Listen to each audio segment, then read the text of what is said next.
이제 두 번째 주제가 되겠습니다. 두 번째 장, 언약의 핵심과 범위인데 언약의 핵심은 이미 얘기를 했습니다. 창세기 17장 7절에 처음 등장하고 계시록 21장 마지막에도 이 말이 완성되는 걸로 드러납니다. 그리고 출애굽기, 예스겔, 에레미야 계속 이 말은 반복되는 말이거든요. 고린도 후서에서도 반복이 됩니다. 한번 읽겠습니다.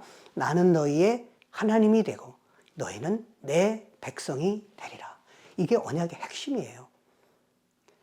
팔머 로버슨이 언약신약자인데 이 말을 했습니다. 너무 놀라운 말씀입니다. 성경 전체를 하나로 묶을 수 있는 말씀이에요. 관통하는 말씀이고요. 하나님은 우리의 하나님이 되시기 원하세요. 그리고 우리가 하나님의 백성, 더 나아가서는 하나님의 아들, 하나님 우리의 아버지가 되시는 그런 관계가 하나님이 의도하시는 관계입니다. 이게 언약의 핵심이에요. 그래서 우리가 이런 표를 그려볼 수가 있고 아주 중요한 표입니다. 지금까지 했던 내용을 다시 한번 요약을 해보면 아브라함 언약, 그 다음에 다윗 언약, 예수님에게 오는 새 언약 이렇게 쭉 진행되는데 다 뭐예요? 특징이 이스라엘, 유대인입니다. 지금부터 제가 말씀드리는 단어의 색깔을 잘 기억하셔야 돼요. 빨간색으로 표현했습니다. 빨간색. 내 씨로 말미암아 아브라함, 다윗, 예수님에게 이르는 이스라엘, 내 씨로 말미암아. 이거를 아까 신약적으로는 어떤 표현을 썼나요? 수단의 특정성. 이스라엘이라는 수단을 통해서 자, 그 다음에 나옵니다. 파란색입니다. 보이시죠? 여기 파란색. 이방인을 뜻하는 겁니다. 천하만민이 복을 얻으리라.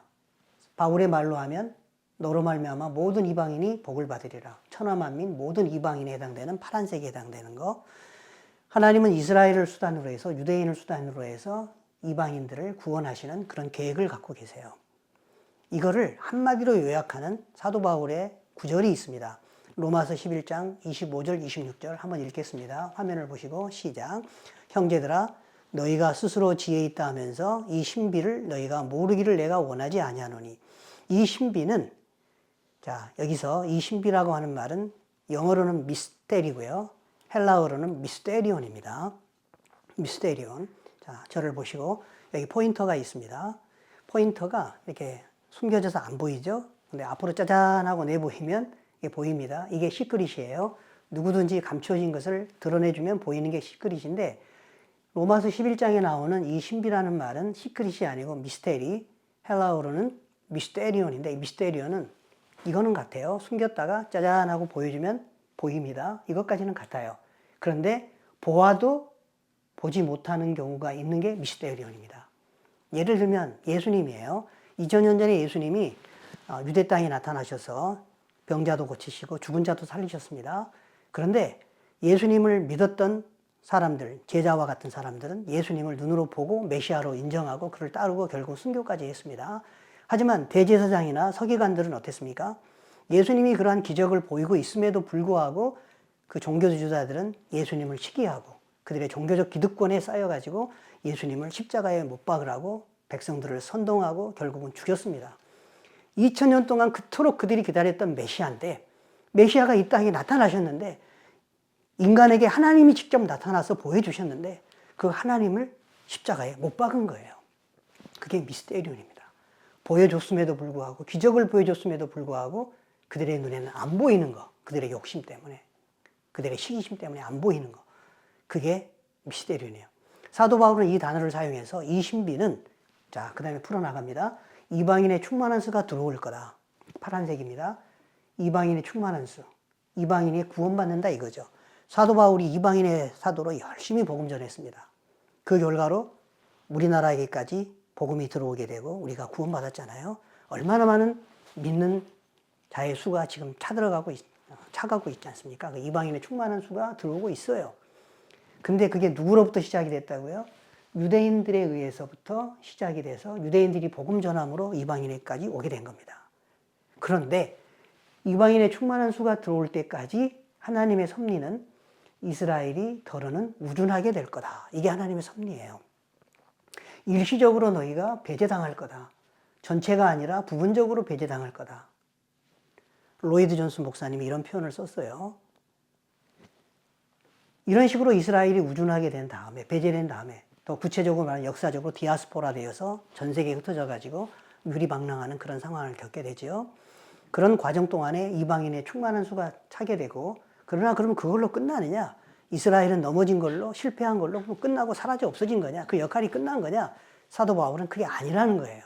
하나님은 이스라엘을 버릴 수 없느니라. 로마서 11장 1절. 그리고 결국 로마서 11장 26절 말씀대로 그리하여 까이 후토스, 이 과정과 이러한 방법, 이런 시간의 흐름을 통해서 온 이스라엘이 결국 마지막 시즌에 구원을 받게 될 거다. 이게 하나님의 섭리입니다. 이게 하나님의 구속 계획이에요. 그래서 맨 처음에 이스라엘로 시작된 구속사는 마지막 시즌에 이스라엘로 완성될 것이다라는 정의를 내릴 수가 있습니다. 이게 놀라운 게 지금 언약의 범위를 말하는 건데요. 시작은 이스라엘로 시작을 하지만 하나님의 이스라엘 수단으로 한 목표는 뭐예요? 천하 만민이 복을 얻는 게 파란색 이방인이 구원받는 게 하나님의 목표입니다. 이게 범위예요. 그러니까 유대인과 이방인 모두가 다 들어오는 게 언약의 범위다라고 말씀드릴 수가 있고, 여기 나와 있는 사진을 잘 보세요. 이게 우리나라 뭐 벚꽃하고도 비슷하게 보이죠? 살구나무 꽃하고도 비슷하게 보이고요. 근데 이스라엘에서 이 나무는 아몬드 나무입니다. 아몬드 추리. 아몬드 나무의 특징을 아셔야 돼요. 가장 먼저 꽃이 피는데 열매가 가장 나중에 맺어요. 그렇게 신기하죠? 보통은 가장 먼저 꽃이 피면 열매가 가장 먼저 맺는 게 일반적인 상식인데 이게 이스라엘이라고요.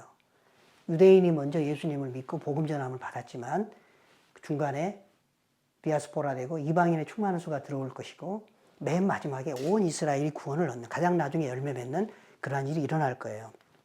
제가 2007년도에 신학교를 마치고 기독교 유적지 답사를 갔습니다.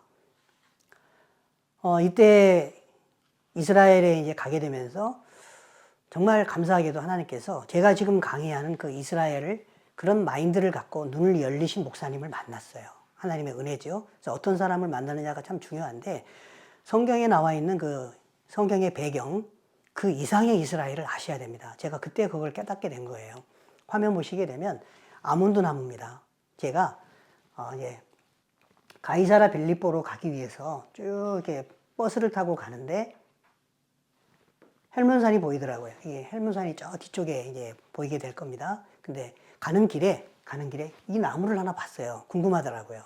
그래서 이 나무를 보면서 선교사님, 이 나무가 도대체 무슨 나무입니까? 이렇게 물어봤더니 좋은 관찰을 했다고, 이 나무가 아몬드 나무입니다 그러는 거예요. 아몬드 나무다.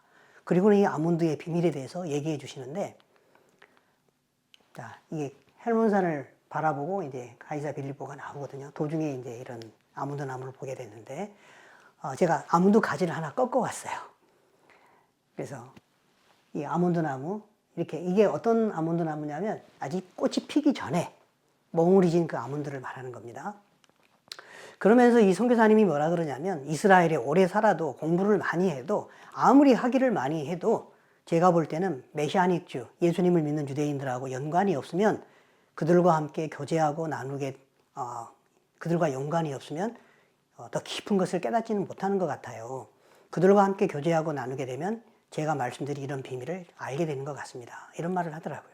그러면서 아몬드 나무의 비밀을 알려주셨는데, 제일 먼저 꽃이 피는데 열매가 바로 열리지 않고 다른 꽃이 피고 난 다음에 열매 맺은 다음에 맨 마지막에 열매를 맺는 그런 나무가 아몬드 나무다. 유대인들은 사실 이 부분을 잘 몰라요. 네, 유대인들 중에서도 예수님을 믿는 유대인들은 이걸 알아요. 바울은 이걸 알고 이미 적용을 하고 있는 게 조금 전에 제가 말씀드린 내용이 되겠습니다. 성막 아시죠? 성막 안에 메노라가 있는데 이 메노라 등잔대죠. 여기 꽃받침대가 있는데 이 아몬드 형상의 꽃받침 여기에 들어가 있는 게 메노라 꽃이에요. 그게 바로 이제 아몬드 꽃이거든요. 그리고 이스라엘 사람들은 우상 숭배를 하지 말라고 했기 때문에 어떤 형상을 만들지 않습니다. 그래서 유대인의 중요한 국가적 상징물이 메노라예요. 이스라엘 휘장에 보면 이렇게 메노라가 들어가 있죠. 우리는 기독교인들한테는 십자가가 중요한 상징물이듯 이스라엘은 메노라가 상징물입니다. 자, 에레미야서에도 이 아몬드 나무가 나와요. 근데 아몬드로 나오지 않고 살구나무로 나옵니다. 읽겠습니다. 시작. 여호와의 말씀이 또 내게 임하니라. 이르시되 에레미야야, 내가 무엇을 보느냐? 하시매 내가 대답하되 살구나무 가지를 봅니다. 여호와께서 내게 이르시되 내가 잘 보았다.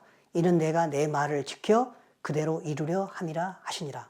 이 살구나무가 사실은 원어로 보게 되면 샤케드라고 하는 아몬드입니다. 아몬드 추리. 그리고 지킨다, 지켜 그대로 이루람이랄 때 그 지켜라는 말이 아몬드 샤크드에서 파생, 아몬드 샤케드하고 같은 쇼케드라는 단어예요. 모음만 다르죠. 지켜보고 있다. 와칭. 이게 살구나무, 그다음에 지킨다, 샤케드, 쇼케드 이런 언어 유희죠. 아몬드가 가리키는 건 하나님이 지켜보고 있다. 내가 내 언약이 이루어지는지를 이스라엘을 통해서 계속 지켜보고 있는 중이다. 이걸 의미하고 있는 말이에요. 말씀하신 것을 이루시며 약속하신 것을 지키시는 하나님, 민수기 말씀이죠. 그래서 시종일관 깨어 계셔서 제사장이 24시간 메노라의 등잔에 불이 꺼지지 않도록 지켜보면서 살구나무, 즉 아몬드 나무를 계속 지켜보듯이 시종일관 깨어 계신 하나님, 예나 지금이나 이스라엘을 통해서 이루실 언약을 지켜보고 있다. 그런 의미가 되겠습니다. 그래서 제가 아몬드 나무를 되게 좋아합니다. 제 아내하고 데이트할 때도 카페에서 만나면 항상 아몬드를 사가지고 가서 같이 아몬드를 먹었습니다. 그래서 이스라엘을 알고 제가 좋아하는 화가가 고흐예요. 고흐의 작품 중에 이거 있죠. 무슨 작품입니까? 네, 꽃피는 아몬드 나무죠. 돈이 없어가지고 자기 동생이 아들을 낳았는데 선물을 못 사가지고 아몬드 나무를 그려서 머리맡에 걸어놓으라고 준 거예요. 이 그림이 너무 유명하죠. 저는 이제 성경을 알고 이스라엘을 알고 나니까 아몬드 나무가 어떤 의미인지를 알아서 이 그림을 너무 좋아해요. 그러다 보니까 저희 고흐 작품전에 가서 돈이 없으니까 이렇게 작은 아몬드 그 액자 하나 사오고요. 제가 아몬드 좋아한다는 걸 알고 저희 처제가 아몬드 우산을 선물을 했어요. 그리고 어느 교회 가서 강의를 하고 왔는데 목사님 사모님이 아몬드 쟁반을 선물하더라고요. 저희 집에는 아몬드 쟁반이 있습니다. 제 아내가 첫 번째로 그림을 그렸는데 이 그림이 아몬드 나무를 그림을 그렸어요. 의미가 있죠. 또 어떤 사람은 저한테 아몬드 안경 닦는 걸 주셔가지고 안경을 아몬드 나무로 그 안경 닦기로 닦고 있는 그런 저를 보게 됩니다. 이스라엘에 어떻게 보면 미친 거죠. 불광불급이라고 미치지 않으면 도달하지 못한다. 이런 말이 있는데 제가 이스라엘에 많이 미치게 됐습니다. 그러면서 예수 그리스도와 하나님께 더 가까이 가게 됐다는 걸 말씀드리고 싶고요. 자, 여기서 우리가 한 가지 더 서론에도 말씀드렸지만 로마서 연구를 할 때 바울이 세계를 두 개로 구분해요. 하나는 유대인이고 하나는 헬라인으로 구분합니다. 모든 믿는 자 속에 들어가는데 유대인과 헬라인으로 구분을 해요. 제 말이 아니고 톰 나이트라고 하는 유명한 신학자가 하는 말이에요. 함께 읽겠습니다. 로마인보다 시작. 로마인보다 수백 년 앞서 세계를 지배했던 헬라인은 세계를 헬라인과 나머지로 양분했다. 편지의 상당 부분에서 바울은 세계를 다른 식으로 분할하느라 여념이 없다. 유대인은 세계를 유대인과 나머지로 양분했다. 그들은 나머지 사람들을 때로는 민족들로, 때로는 이방인으로, 때로는 헬라인으로 불렀다. 핵심은 그겁니다. 사도 바울은 모든 믿는 자, 세상을 어떻게 구분하냐면 유대인과 헬라인 또는 이방인으로 구분을 하고 있어요. 제가 성경 공부를 하고 나니까 어떤 분이 교회에 가가지고 자기 친구한테 전도를 한 겁니다. 이스라엘을 또 알려준 거예요. 그러면서 뭐라고 하냐면 그 친구가 그렇게 반응하더래요. 넌 어떻게 성경을 그렇게 구분하냐? 믿는 자와 안 믿는 자로 구분해야지 그러더라는 겁니다. 맞습니까? 틀립니까? 맞아요. 믿는 자와 안 믿는 자로 크게 구분됩니다. 그러나 좀 더 세련되게 섬세하게 구분한다면 바울의 방식으로 구분하면 유대인과 이방인으로 구분하는데 그 유대인 속에 믿는 유대인이 있고 안 믿는 유대인이 있고 이방인 가운데도 믿는 이방인이 있고 안 믿는 이방인이 있습니다. 믿는 자와 안 믿는 자로 구분이 되겠지만 유대인과 이방인으로 사도 바울은 성경을 구분하면서 로마서를 서술하고 있고 다른 성경도 그렇게 돼 있어요. 이걸 아시고 성경을 보시기 바랍니다. 그래서 이스라엘을 알아야 좀 더 입체적으로 보인다라고 하는 말이 그런 거예요. 그래야 아까 앞서 말씀드렸던 그 앞선 그 도표, 파란색과 빨간색 표가 있는 그 표도 이해가 될 겁니다.